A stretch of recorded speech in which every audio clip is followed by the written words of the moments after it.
Corações Sujos é um filme passado na colônia japonesa no Brasil em 1946. Ele é baseado em fatos que estão no livro do Fernando Moraes, mas baseado também em uma pesquisa extensa que vai além do livro do Fernando Moraes, que eu e Davi França Mendes, que é o roteirista, fizemos durante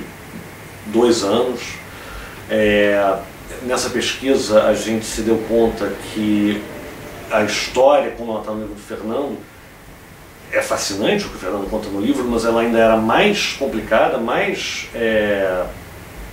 não profunda, mas mais complexa até do que a gente imaginava. Essa cisânia que aconteceu na colônia, onde a maioria dos imigrantes japoneses achava que o Japão havia ganho a guerra, nisso havia um quê de manipulação, mas havia também uma vontade e uma necessidade de criar uma identidade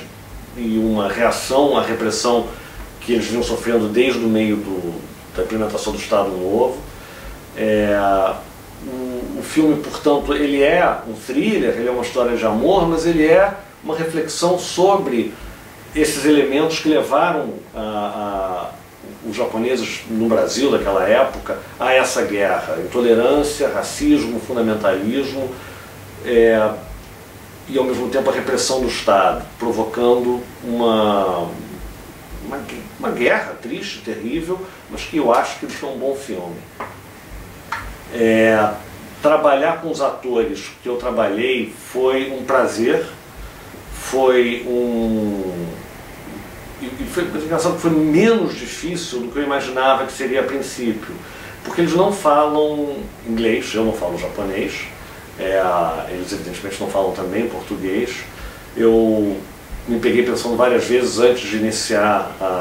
o processo de preparação do filme, que seria muito difícil, mas o fato é que a gente ensaiou tanto antes do início das filmagens, e quando a gente chegou para filmar, a gente havia discutido todos os aspectos conceituais do filme, curva dramática de cada um dos personagens, e tínhamos ensaiado fisicamente cada uma das cenas. Então foi muito mais simples, muito mais tranquilo na hora de filmar do que eu temia que pudesse ser. E eu e os atores que fizeram o filme, que são atores muito famosos aqui no Japão, a gente criou uma cumplicidade desde antes do início das filmagens. Quando eu entrevistei eles por Skype, na época eu não tinha como vir ao Japão para fazer isso pessoalmente, mas essas conversas que eu tive com eles pela internet, pelo Skype, foram fundamentais para criar essa cumplicidade que se aprofundou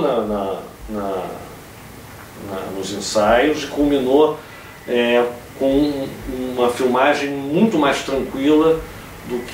que eu mesmo podia imaginar. Foi muito bacana, e eles são atores muito colaborativos. Eles são todos os estereótipos positivos que eu tinha a respeito dos atores japoneses,